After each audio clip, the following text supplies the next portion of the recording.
La Iglesia Cristiana Familia de Gracia de Valdivia presenta las voces de personas comunes al servicio del Evangelio de Jesucristo. Voces de Familia de Gracia. Yo normalmente no le coloco títulos, pero esta vez quise innovar. Y el título es bastante sui generis. Vidas santas. ¿Le suena eso? Ese es el título de la predicación de hoy. Y les voy a pedir que abran sus Biblias en la primera carta de Pedro, que fue mencionada delante, pero no el mismo versículo. Primera de Pedro, en el capítulo 2.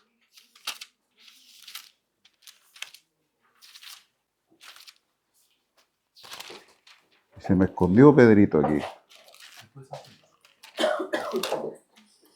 Capítulo 2, versos del 1 al 3. Dice así: desechando pues toda malicia, todo engaño, hipocresía, envidias y todas las detracciones, desead como niños recién nacidos la leche espiritual no adulterada, para que por ella crezcáis para salvación, si es que habéis gustado la benignidad del Señor. Oremos. Amado Señor, de nuevo vamos a ti en oración pidiendo, Señor, que tú nos hables, que tú a través de estas palabras, Señor, remuevas nuestra manera de pensar, nuestra manera de ver tu evangelio, Señor, y que nos enseñes a verlo como tú quieres, Señor, como tú lo muestras, no como nosotros. Señor bendito, háblanos, tus siervos oyen. Señor amado, queremos oírte. Quita de mi mente explicaciones propias, quita de mi mente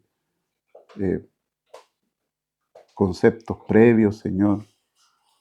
Quita de la mente de mis hermanos alguna actitud defensiva, Señor. Quita de la mente de mis hermanos y también de la mía alguna distorsión que tengamos respecto de algunos textos, Señor. Enséñanos tú, muéstranos tú qué es lo que realmente nos quieres decir, Señor, para gloria de tu nombre. Amén. Amén. Bien, amados, pensaba cómo poner un ejemplo de esto. Y ayer estando en Puerto Montt, el hermano que nos acogía ahí, que es el hermano Luis Aliro, él es carabinero. Y él hizo un comentario bien interesante. Dijo que cuando yo trabajaba con uniforme, dijo así. Entonces yo quedé así como, o sea, ahora no. Y sabe que el uniforme no lo hace carabinero. Él es carabinero, aunque ande sin uniforme. Su función, en lo que él trabaja ahora, le permite andar de civil. Él trabaja en investigaciones policiales, la CIP. Entonces ya no viste el uniforme así como los demás. Me imagino que para eventos especiales sí. Y yo me recordé que cuando estuve en la Marina, a nosotros se nos decía que no podíamos sacarnos el uniforme nunca. No lo cumplíamos, pero eso era lo que se nos decía, que nosotros debíamos andar siempre vestidos de marino, porque el que es marino es siempre marino. Pero si lo llevamos a todo ámbito de cosas, nosotros actuamos así. O sea, el que es matrón es siempre matrón. No es solo cuando puso la tarjeta, ¿cierto? Y marcó y ahora empieza a trabajar y después marcó la tarjeta, se fue y ya no es. el que es abogado es siempre abogado, los que somos profesores siempre somos profesores. Interesante eso, porque creemos que nos podemos desdoblar de pronto y ser uno aquí, otro allá, como el payaso quizá, como el actor, que el actor adopta un personaje y se mete en el personaje, pero después se desdobla y es otra persona. Algunos como este actor chiquitito, no sé, a lo mejor es de mi estatura, pero nosotros vemos como chiquitito que hace del Nico Larraín, ¿cómo que se llama?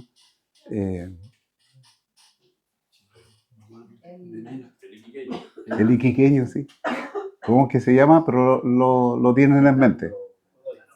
Fernando Godoy. ¿Se han dado cuenta que ese no es chiquillo, pues, pero parece un niño? Siempre el Nico Larraín, pues, le critican eso. Todo lo que hace uno lo asocia con su personaje del casado con hijos. Como que le cuesta sacarse, quiere hacer otro personaje y tiene gestos y ademanes de ese personaje. Como que él se casó con el personaje. ¿Y por qué digo todo esto? Porque lo que Pedro nos está indicando aquí es eso. Que nosotros nos vistamos de cristianos, que la Biblia más dice que nos vistamos de Cristo. ¿Qué tendría que verse siempre en nosotros? Es a Cristo, no una simulación de Él o un personaje. Y es bastante, no sé si duro, pero muy claro, Pedro al escribir esta carta, delante el hermano leyó algunos versículos del capítulo 1, pero Pedro comienza la carta así. En el 1 dice, Pedro, apóstol de Jesucristo, a los expatriados de la dispersión. Eso significa que había comenzado ya el éxodo del lugar por la persecución, ¿cierto? Entonces esos andaban dispersos por todos lados, en el Ponto, estaban en Galacia, en Capadocia, en Asia, en Bitinia.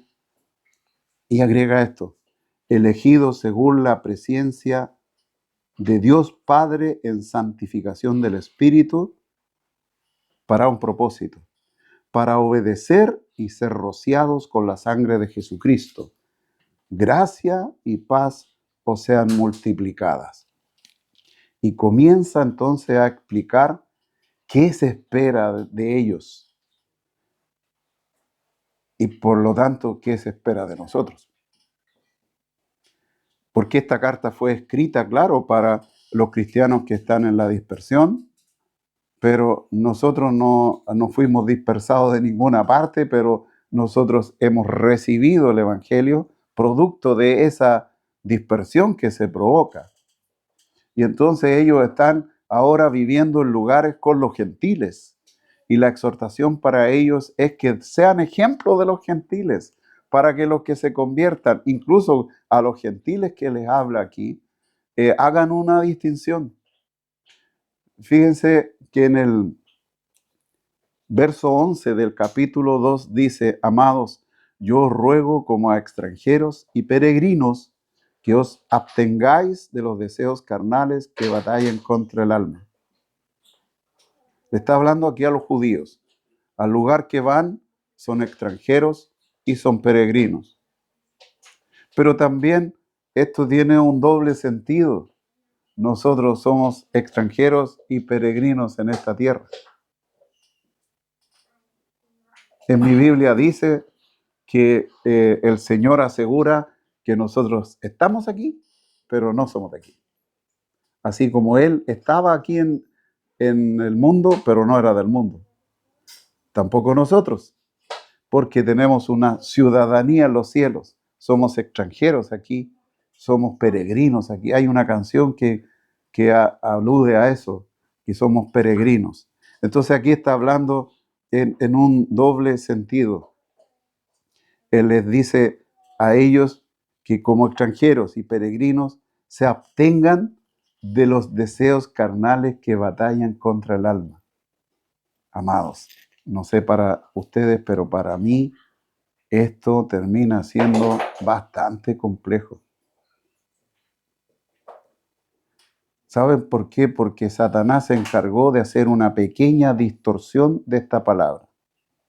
Todo lo relacionado a lo carnal solo lo circunscribe en lo sexual. Entonces las personas terminan creyendo que cuando tienen que abstenerse de los deseos carnales, está hablando solo de los deseos sexuales. No miro para allá, llevo una vida recta porque no miro. Sí, pero envidio, miento, murmuro, soy arrogante, soy orgulloso, jactancioso, amador de mí mismo. Creo que el mundo gira alrededor mío. Bueno, eso es un deseo carnal. El deseo de, como decíamos ayer, se nota en esta expresión de alguien que hablaba que quiere ser validado. Eso lo vemos siempre. Las personas actúan queriendo validación, que los reconozcan. ¿Sabe que la búsqueda del reconocimiento es gloria? Y esa es gloria vana. La vana gloria. Querer ser reconocido. Nos gusta escuchar qué bien lo hiciste, qué bueno fue eso, qué daño nos hace, yo digo. Habló por mí. Qué daño nos hace cuando nos palmotean la espalda y nos dicen, qué bueno estuvo esto, qué bien hiciste esto otro. Porque se nos sube el ego. Nos empezamos a creer la última chupadita del mate. Y eso nos hace daño. Y aquí Pedro advierte de eso. Abstenerse de esos deseos. El deseo de figurar, el deseo de hacerse notar, el deseo de querer tener la razón, el deseo de tantas cosas. De creer a veces que tenemos todas las respuestas, que nuestro punto de vista es el correcto. Caemos en eso frecuentemente. Y no pareciera que estemos luchando contra eso. No, nos hace sentir bien. Y aquí Pedro le está diciendo a estas personas que se abstengan de ese tipo de deseos. Porque miren, el 12 dice, manteniendo buena vuestra manera de vivir entre los gentiles. ¿Ve que se refiere a todo? Manteniendo buena vuestra manera de vivir entre los gentiles.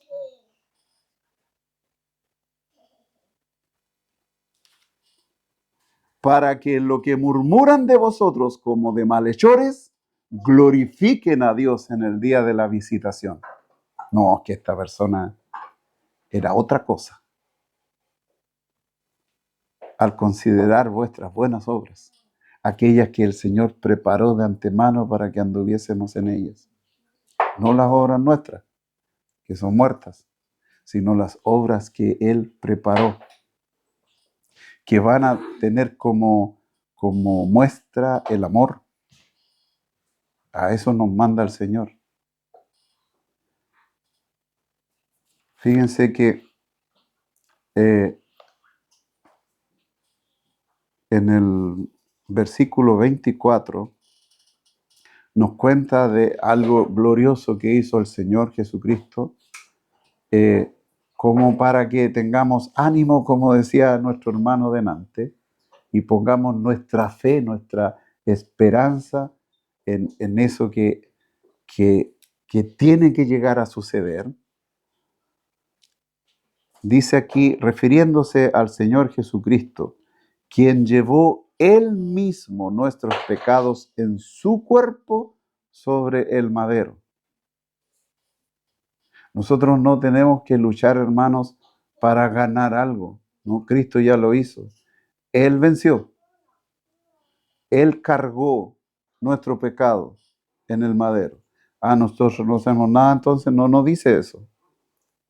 Para que nosotros, estando muertos a los pecados, vivamos a la justicia y por cuya herida fuisteis sanados.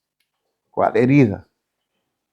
La herida del daño que nos hace la gente, la herida de lo que tenemos que soportar, jefes incomprensivos, colegas malintencionados, hijos malintencionados, vecinos, qué sé yo. A ese tipo de herida se referirá. Les invito a que abran Isaías en el capítulo 1.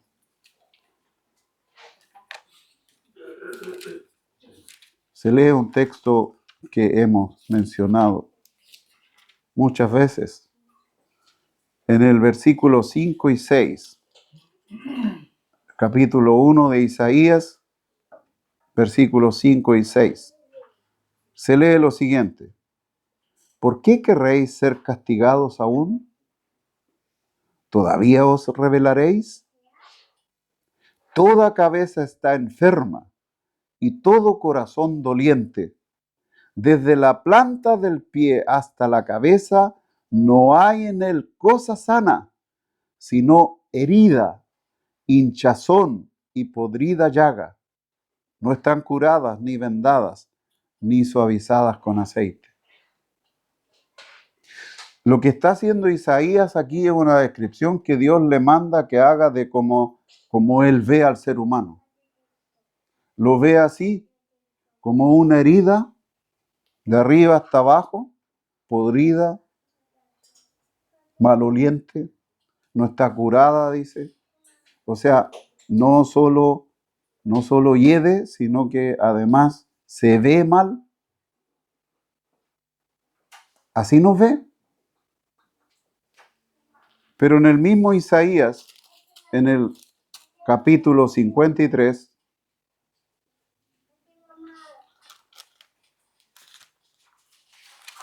en el capítulo 53, en el verso 5, se lee lo siguiente. Mas él, herido fue por nuestras rebeliones, molido por nuestros pecados. El castigo de nuestra paz fue sobre él, y por su llaga fuimos nosotros curados. Amados, ¿está entendiendo lo que aquí dice? Nosotros decimos que Cristo cargó nuestros pecados y los llevó a la cruz, tomó el acta de los decretos que nos era contraria, la clavó en la cruz y se la expuso a Satanás, venciéndolo. Y nos gusta oír eso, porque así dice la Escritura, y es bueno, pero hay algo más lindo aún. No sé, en realidad, si lo que dije fue una barbaridad, pero algo tan lindo como eso, que va de la manito. Curó nuestra herida esta con el que Dios nos veía así. Dice que la curó. Lo anuncia Isaías y Pedro lo recuerda. Él cargó nuestros pecados, pero también la herida con la que Dios nos veía, esa que le causaba abominación, que decíamos que es algo vomitivo, es como arcadas profundas. Así nos veía, así ve a la gente que está en tinieblas. La Biblia dice eso. Pero dice que Cristo, dice, Él mismo llevó nuestros pecados en su cuerpo sobre el madero, para que nosotros, estando muertos a los pecados, vivamos a la justicia, y por cuya herida, la herida que se le causó a Él, fuimos nosotros sanados. ¿No le dan ganas de glorificar a Dios por eso?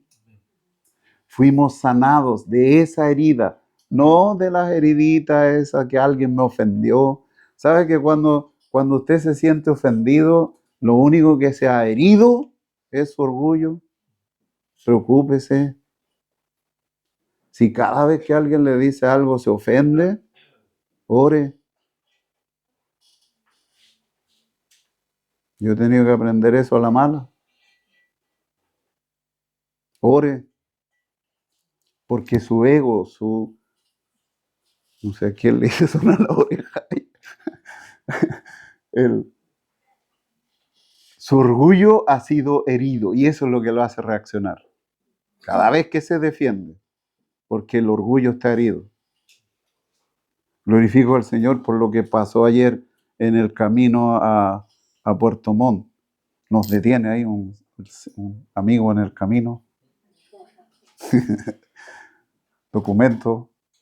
Yo lo entregué ahí. Contento porque nunca me controlan. Pasé los documentos ahí, contento. Qué bueno que me controlan. Baje del auto, por favor. ¿Por qué? Me sacó para el ladito. Me dijo, le tengo que quitar el auto, señor. No, si es mío, le dije, si ahí dice que es mío. No me dice, aquí dice que usted tiene el permiso de circulación vencido. No, pues si yo lo saqué, pues le dije, si lo saqué en Valdivia.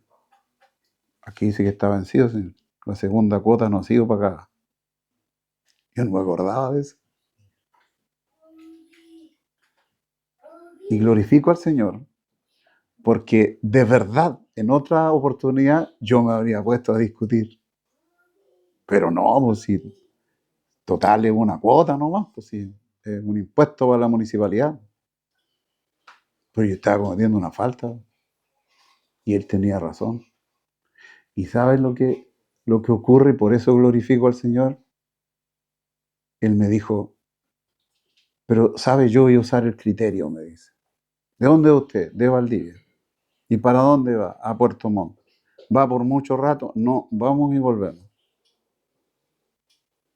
Ya me dijo, no le voy a quitar el auto.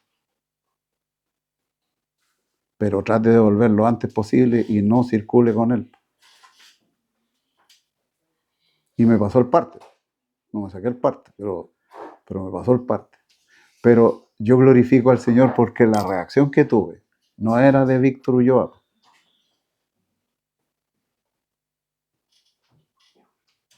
La gloria del Señor. Amados, a eso apunta Pedro.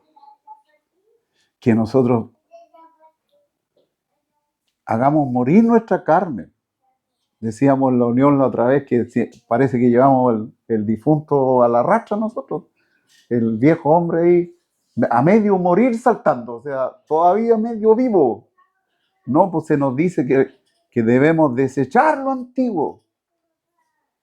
Y no sé si me pasa a mí, como dice un hermano por ahí, no más, pero cuesta su resto.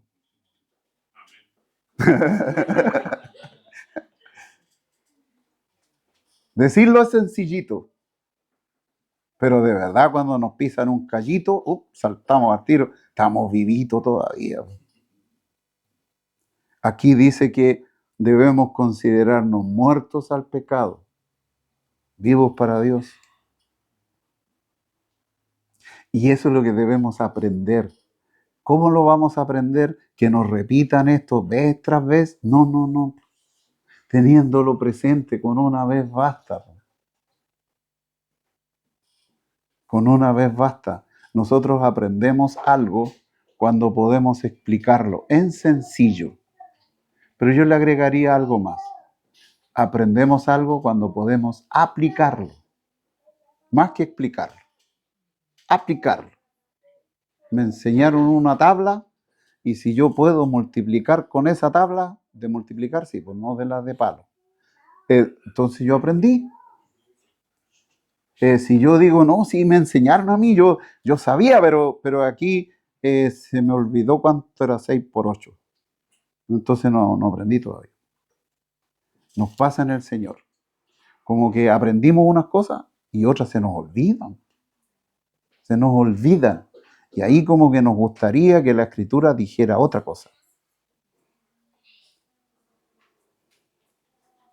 Esta herida con la que el Señor nos veía, que así es como nos describe en el libro de Isaías, puesta en Cristo Jesús, fue curada, fue sanada. Y no lo hicimos nosotros. No hicimos una curación nosotros. La hizo el Señor. Eso significa que ahora Dios nos ve de una manera diferente. Nos ve con olor fragante.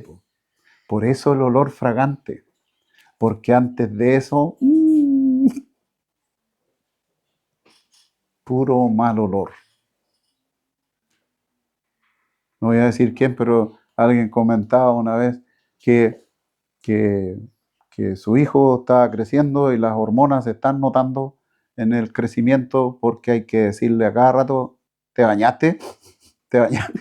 Anda a bañarte. Este comentario lo escuché de varias personas, así que no estoy aludiendo a nadie en particular. ¿Por qué nos pasó a todos? Comenzamos a ser malolientes, tenemos que andar preocupados de eso. Los franceses inventaron el perfume para eso, para evitar bañarse. Le echaban más perfume. Buena idea. De la misma manera, nosotros, por más que intentáramos, si estamos en tiniebla, en buen chileno somos hediondos para Dios. Hediondo, pero asqueroso.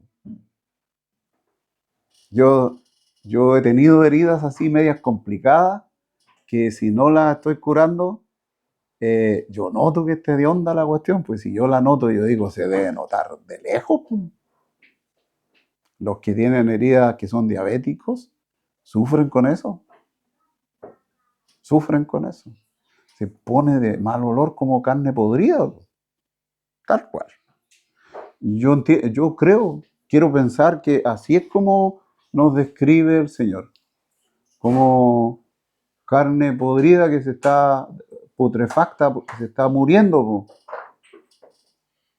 Bueno, es coincidente. ¿Cómo nos describe la Escritura? Muerto en nuestros delitos y pecados. Así éramos antes, dice Pablo. Ahora ya no, tenemos olor fragante, pero porque nos curamos bien, nos lavamos, nos bañamos, no, porque Cristo nos roció con su sangre, nos lavó de esa herida. Ya no la tenemos, ya no somos así para Dios. Somos ahora con olor fragante. Por esa razón es que Pedro nos pide que nos abstengamos de los deseos carnales y mantengamos una buena manera de vivir entre los que están en tinieblas. Con mayor razón entre nosotros. Entre nosotros debemos manifestarnos el amor. No el amor romántico, como hemos dicho otras veces, porque esa es otra historia, sino el amor como Dios nos amó. Se entregó a sí mismo por nosotros. De esa manera, nosotros estaremos dando testimonio a los demás que somos realmente hijos de Dios. No por el discurso, sino por el hecho. A lo mejor sin que hablemos. Este es distinto. Hemos escuchado eso de algunas personas. Esta persona es diferente, algo tiene. Algunos podríamos decir, a lo mejor es cristiano. Quizás si indagamos un poco, sí. Y sería nuestra vergüenza, porque si a mí no se me notó, yo tuve que decir que soy cristiano. Desechando pues toda malicia, todo engaño, hipocresía, envidia y todas las detracciones. ¿Cómo vamos a hacer eso? Dice, deseando como niños recién nacidos la leche espiritual no adulterada, para que por ella crezcáis para salvación, si es que habéis gustado la benignidad del Señor. La leche espiritual no adulterada se refiere a la Escritura. ¿Sabe? Hemos explicado varias veces que una persona que no está en Cristo va a leer esto y va a encontrar buenos consejos, pero no aplicables para él. no va a ser vida para él. Va a ser interesante, pero para un cristiano, palabra viva, porque se revela desde el interior, porque quien vive dentro nuestro es Dios. Al menos eso dice mi Biblia, que cuando el Señor nos rescató, vino a ser morada en nosotros. Entonces el Señor está en nosotros y Él se va revelando. Y para poder desechar todas estas cosas y para andar en buenas obras, nosotros debemos conocer el manual. Y el manual es la Biblia. Por lo tanto, debemos leer.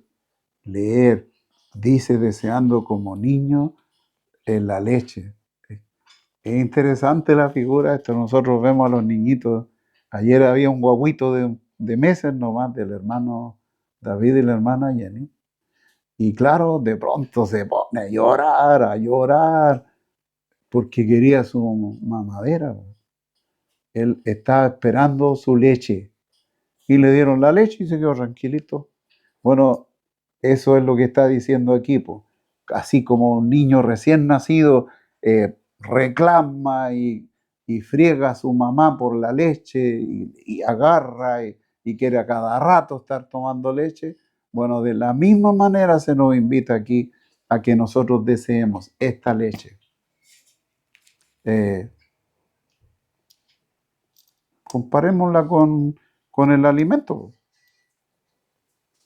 Si nosotros leemos la Biblia esporádicamente,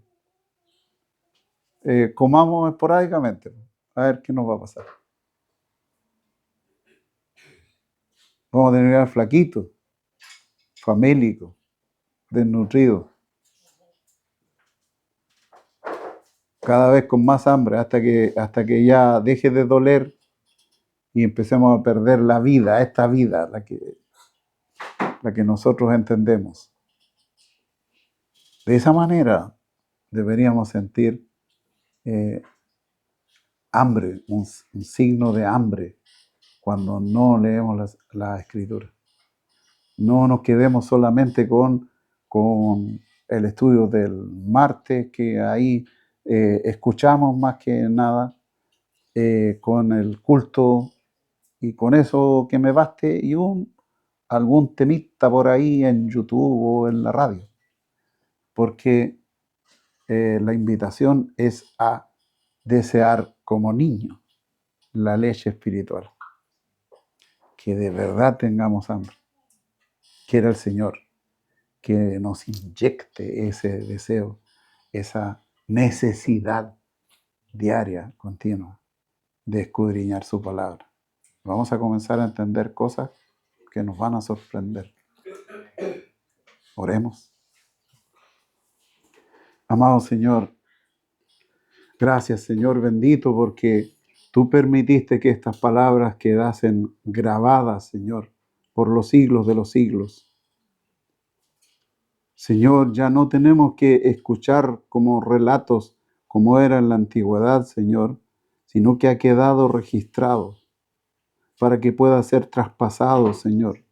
Traducido a muchos idiomas, no nos cabe duda que el Espíritu Santo participó para que en cada idioma, con distintas palabras, se diga exactamente lo mismo.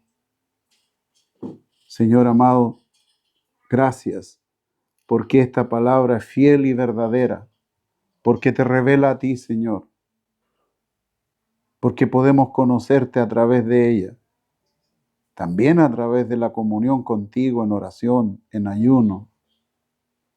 Pero leyendo tu palabra conoceremos, Señor, lo que tú quieres que sepamos de ti.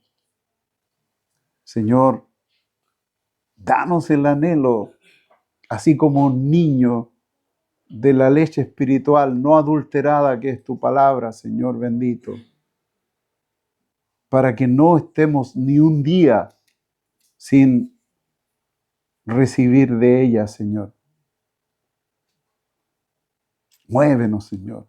Inquiétanos, Padre amado. Que no pongamos excusa del tiempo. Con 5 minutos es suficiente. Señor, en 5 minutos podremos, si somos lentos para leer, podremos leer 700 palabras. Y eso son varias páginas, Señor. Motívanos, Señor bendito. Exhórtanos, Señor. Muéstranos que es la única manera que tú has provisto para que te conozcamos, Señor, completamente, para que tu nombre sea glorificado. En el nombre de Jesús oramos y descansamos. Amén.